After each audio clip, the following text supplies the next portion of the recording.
he could become the country's first £100 million defender. He's that good. I mean, hey, Leicester didn't pay peanuts for him. They paid 32 million for him.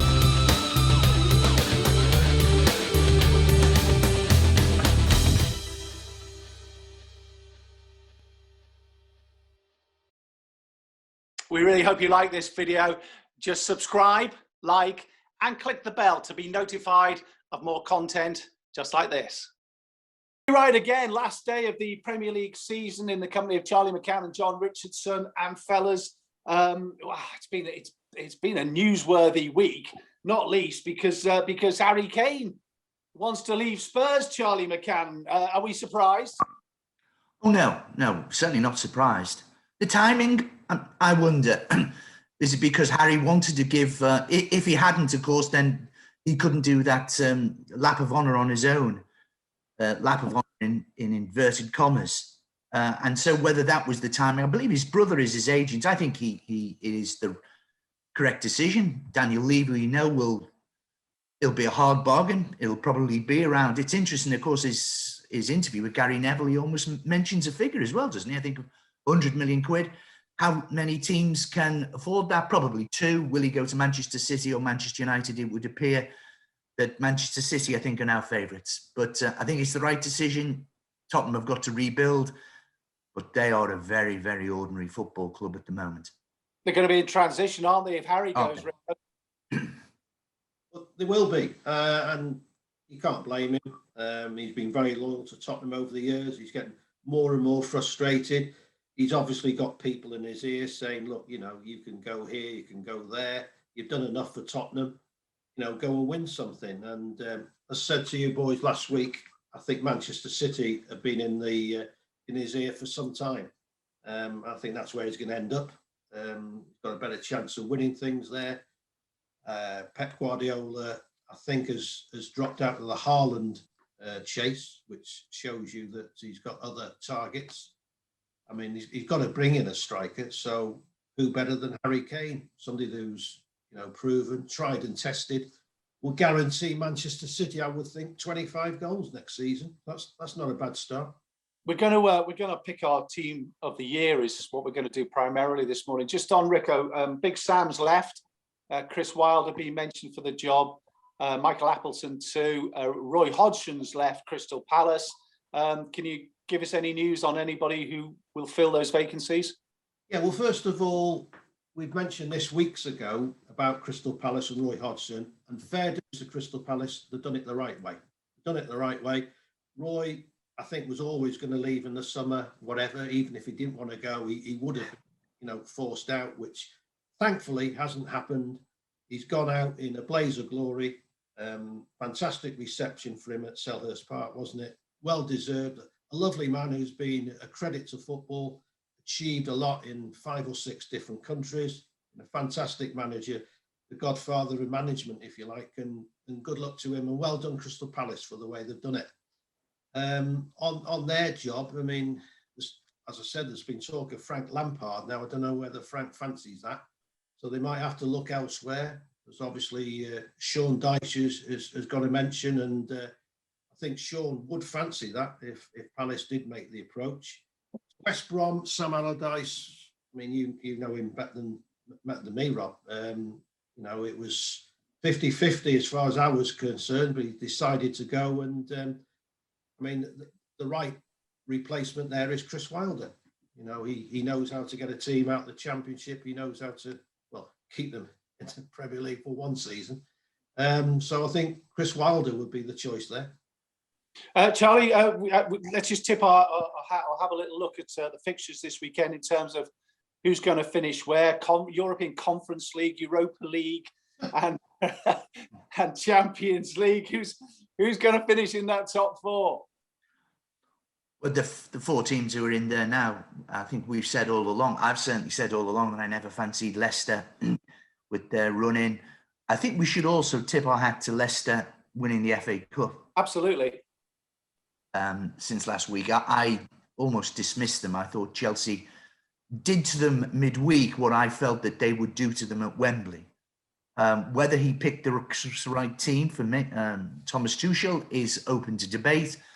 But congratulations, and as you say, Leicester City have broke, when you think with the title team in 2016, and now this. Good luck to them, and good luck to Brendan Rodgers. Some things are written though when you see I thought it was handball. I've got to be honest, I don't really know the rules. I thought it massively affected the play. When you see Chilwell, who the irony, of course, if he'd have scored, and then Wes Morgan, it would have been an own goal, chalked off for 3 inches, and Schmeichel saves. It was written to be, but good luck to them, and congratulations, Leicester City. But Chelsea and Liverpool will finish 3rd and 4th in the Premier League. I mean, okay. The emotional scenes at the final whistle, they were fantastic, weren't they? Some of the best scenes we've seen this season, with the tragedy that's hit Leicester a few years ago. The son was there, and, you could see what a popular figure he was. Yeah. Kasper Schmeichel waved him onto the pitch, joined in the celebrations. It was a great day for football. I've got to say, just to throw in completely randomly, arguably one of my favourite games of the season so far has been Barnsley-Swansea, first leg in the playoffs. I don't know if you saw it.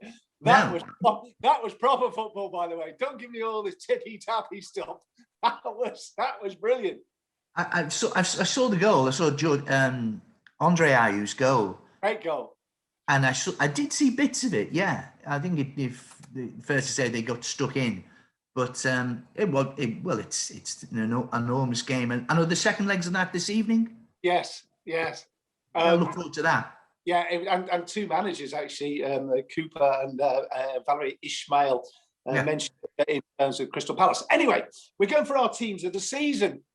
Charlie, start with you. We'll start with goalkeeper. I've got me a very expensive and high tech. Have to get the old notepad and blankety blank pen with me to just record. I've written down my own team, but it's down to you two really. So, okay, Rico, because the camera's on you now, kick us off with your goalkeeper.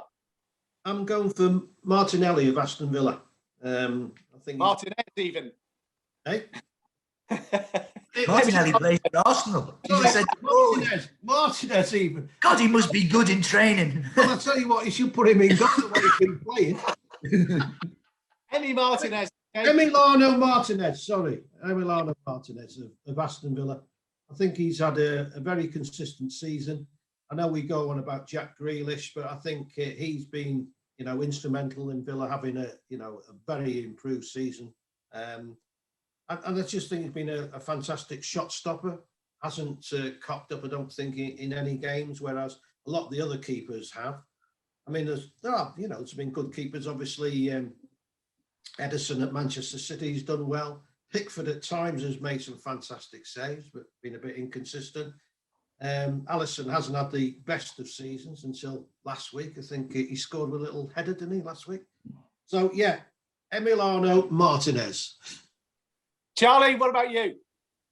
I got it down to a match. I hope it's not just affecting me what happened last weekend, but I had it down to because it was, I think, a very, very poor season for goalkeepers. Really, really poor for goalkeepers. When you think Hugo Lloris, I was going through the World Cup, and Hugo Lloris still is captain of France, World Cup winners, and he's had an appalling season. I think what happened at the Hawthorns was absolutely wonderful. He hasn't had a great season, but he is probably the best goalkeeper in the Premier League. And that goal could probably cost Liverpool Football Club, north of £40 million. And for that reason alone, I had it down to Schmeichel and Alisson, and I've just gone for Alisson. Yeah, I can't argue. I can't argue with any of those. I've gone for Kasper Schmeichel myself. Yeah. And I think you're right. I don't think it's been a great season for goalkeepers. Schmeichel's he's never injured. He made that wonderful save in the cup final. I know we're talking Premier League, but overall, the only one I would throw in, just as I mentioned, is Sam Johnston of West Brom. Keepers down the bottom of the league always get, because they're having to make more saves. Heavily linked with West Ham. Okay, we've got 4-1 to make Southgate's England squad on Tuesday. Really? Okay, that's interesting. Martinez and Alisson. Okay, Charlie, with you, right back. depending how you're going to line up, by the way. I'm going for 4-2-3-1 because I've done the same. I've done the same. It helps me. But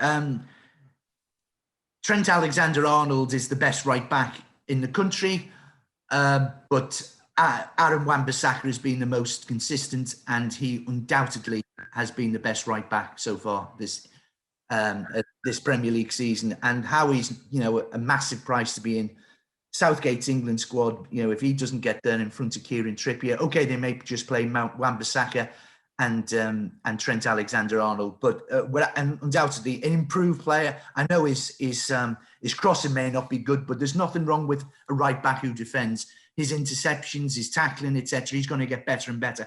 Aaron Wan-Bissaka, right back. Rico? Yeah, he was in the running for me as well as a defender. Probably the best defensive right back, because most of them are attacking right backs these days, aren't they? I've gone for, and I better get this right now, Vladimir Sufal of West Ham. I think he's had a tremendous season. West Ham have had a good season. He's been, again, instrumental in that. A bargain buy, 5.4 million from Slavia Prague. He's done the business. He can defend, he can attack. He scored a few goals, good cross of the ball. So I've gone for him. Myself, I can't argue with those. I'm chucking in Luke Ayling only because I'm trying to squeeze a Leeds player in because they've had such a remarkable season, and he sort of epitomises what they've done.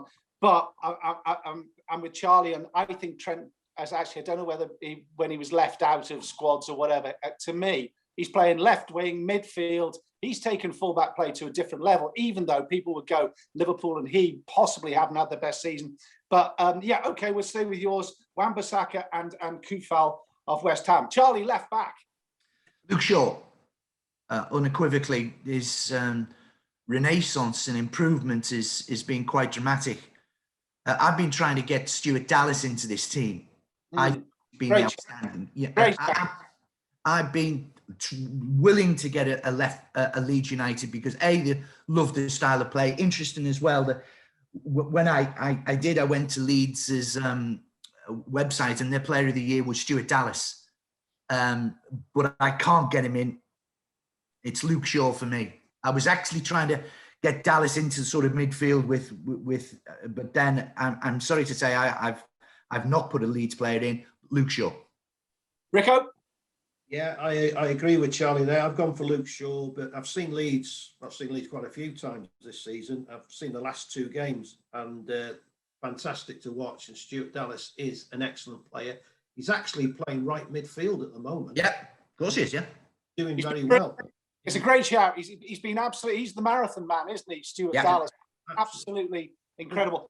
I'm going to throw a kind of left field one in for left back. I'm going to go with Andy Robertson because I just think he's the best left back in the league. He's not had he is, but he's had a nightmare season. I don't think he has had a nightmare season. I think in a nightmare Liverpool team, I think he's been standout, and I think his Scotland exploits as well.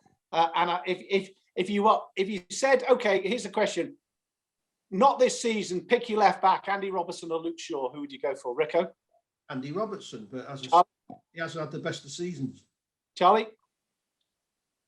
It's now getting to the stage which Andy Robertson's been a bit of a fantasy football player. I mean, he got 2 assists against Burnley midweek. But again, sorry, he's just, it's all levels, isn't it? And Shaw has been absolutely consistent. Okay, centre half, Charlie. Give us 2 centre halves actually. Otherwise, we will be here till next. Give us 2 centre halves. Ruben Dias and Fofana of Leicester City. I couldn't disagree. I thought when they were talking about this, that, and the other in the cup final as well, and then Fofana even who outpaced Timo Werner on Wednesday night. I think he is unbelievable. Yeah, he's going to be absolutely. And again, when he was transferred in this, you could tell that Rodgers and people at Leicester City had done an awful lot, and They were not going to take no for an answer in getting that signature and getting that over the line. And I like the fact that, your Manchester United, your Liverpools, they weren't in the hunt for this lad. I bet they would be now. Rico? I think I agree. I think he could become the country's first £100 million defender. He's that good. I mean, hey, Leicester didn't pay peanuts for him. They paid 32 million for him. Oh yeah, of course. Yeah. I adhere to what Charlie says, but I've gone for the football of the year, Ruben Dias. Yeah. And I've gone for Harry Maguire. I think Maguire for me is solidified Man United, and I know Charlie's a big fan. Massive. And I think, well, I wouldn't argue with Fofana, but I've just gone for Maguire ahead of him. Okay, I'm going to chuck in Tarkowski of Burnley. Because you look down the leagues and they're almost old-fashioned centre halves, Tarkowski and Ben Mee, and they're just solid, aren't they? But yeah, can't argue for Fofana, Harry Maguire, Ruben Dias. Okay, Rico, how are we lining up? What did you for? What's yours? I'm the same as Charlie in 4-2-3-1. Okay, go on, give us your two in midfield. I've gone for Declan Rice and Mason Mount. I think Rice has improved out of all proportion. I think he's also matured as a person. I think he can be a leader of men. And that's the same for Mount as well. I think Mount has been Chelsea's most consistent player. I had him in the running for, Football of the Year. Certainly had him in the first six. I think both of them, have done diligent work. I think, go for those two, Rice and Mount. Charlie? Rice and Gundogan for me. I know it sounds awful not to get Kevin De Bruyne in the side, and I have not got Kevin De Bruyne in my side, so I'm not preempting what John has. But it's almost betting without Kevin De Bruyne because he is on a different plane. But I'm a great Declan Rice. Again, I love the fact that until he got that sort of injury and he's come back well, that he hadn't missed a minute. And he's becoming, I think, fundamental. I hope that he will be fundamental in England's side as well, especially with doubts surrounding the fitness of Jordan Henderson. But Declan Rice and Gundogan for me has been an absolute. He's been the one at Manchester City, as well as Diaz, who was an unknown. But Gundogan we knew about. But if you look at his stats this season, it's just been absolutely sensational. And I wouldn't have had him in my first team at Manchester City at the start of the season. I probably wouldn't have had him in my first team towards the end of October, November. Now, I think it's fair to say we know he will play in the Champions League final in Portugal. And, the goals and assists, etc. And, of course, unfortunately, he's going to play an integral part, of course, in Germany's European Euro 2021 bid as well. But Gundogan and Declan Rice for me. I've gone 4-3-3 with I've got N'Golo Conte. Because he does 8 people's jobs, I've got to have him mainly to shoehorn a couple of others. But he'd be my first name down anyway. But Declan Rice for both of you, Mason Mount and then Gundogan as well. Yeah, can't argue. I'm losing track of the formations. Rico, go on. Who else you got in midfield? Well, those are two, deeper players. Then I've got 3 across, and that's Phil Foden. I've got Kevin De Bruyne, but I see what Charlie says. I think Gundogan has kept Manchester City going at the lowest point. I think he was their most consistent player. So I wouldn't have argued with what Charlie said. But I've gone for Foden, De Bruyne, and I've got to have Jack Grealish. I know we've forgotten Jack over the last few months, but I'm not going to forget the first 6 months of the season. He was electric, and I thought he was the best player in the country for a few months. So I've gone Foden, De Bruyne, Grealish. Oof, tasty midfield. Oh, hang on, my thing's gone. Wait a minute. I'm back. Charlie, what about you? Foden, Mount and Grealish. Yeah, Foden sort of nominally on the left, yeah? No, Foden on the right, cutting in from the right. Okay. Onto his left foot. Mount and similarly with Jack. Jack in his normal position on the left. Okay, let me just mark these down. All right, and Harry Kane up front. Yeah.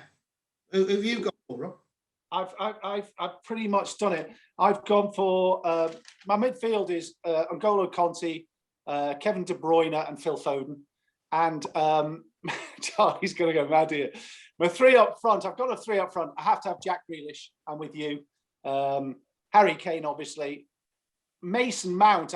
Because he's been absolutely outstanding. But I'm trying to win. And I don't think he's had the best season.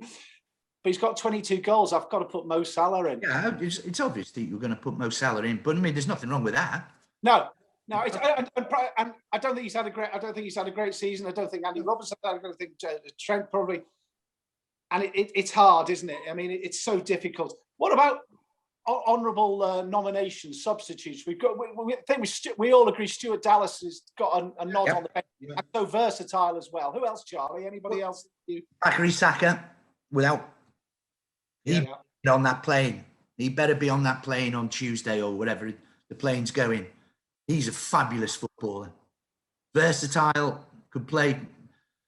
Well, he could play left back for England. He could play right side of, just in case. And he certainly will be an England regular at some stage. It's just that we have such a depth. I've looked at the squads, guys, for these Euros, and the ones I've seen so far. You're not telling me Moussa Sissoko would get in England's squad? Have you seen Belgium's three centre-halves, or three of the centre-halves? Vermaelen, Alderweireld, and Vertonghen. We're going to talk Euros in a separate show, which we're going to bring to you.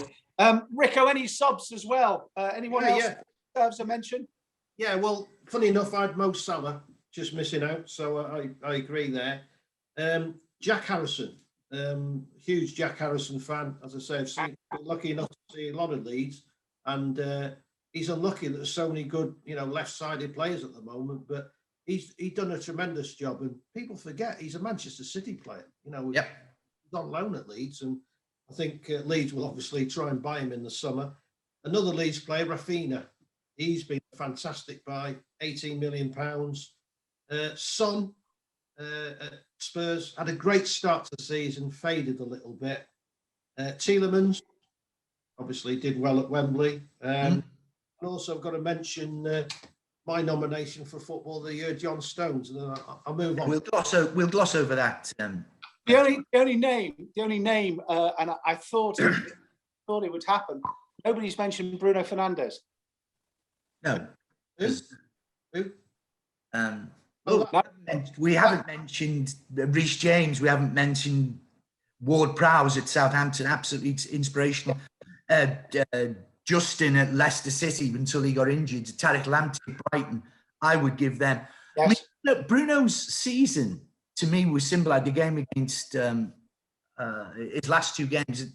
The goal against Liverpool was given to him. Why? It was going wide. And then he got an assist for Cavani's wonderful goal. Yeah. He never touched it. If he hadn't touched it, that means it was offside. But there's this aura about him at the moment. He's almost an untouchable. But we'll see. We'll see. Of course, he's had a good season. Stats, goals, and assists. Of course, he just, And other shows, I'm sure other people would have Bruno Fernandes and 10 others. Not for me.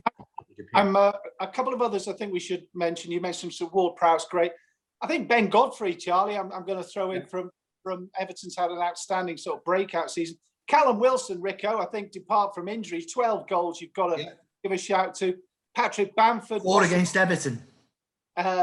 San Maximin, great to watch. Yeah. So I'm going to attempt to go through it for the two. Rico's team. Martinez in goal from Aston Villa. He's got Kufal from West Ham, Harry Maguire, Ruben Diaz, and Luke Shaw as the back four. He's got Declan Rice and Mason Mount in midfield, Kevin De Bruyne, Grealish, and Foden as a three, with both Charlie and Rico gone for Harry Kane up front. Charlie's team, Alisson in goal, Aaron Wan-Bissaka, Wesley Fofana, Ruben Diaz, Luke Shaw, the back four. He's gone for Declan Rice and Gundogan as a two in midfield. He's gone for Foden, Mount, and Grealish it was, Charlie, wasn't it? And Harry Kane up front. We can't argue with that. Fellas, thanks a lot. Cheers, guys. Do it all again, either soon, next season, depending on what. We're not going to have the worst team of the year. We'll do that off the record when we come back in a couple of minutes.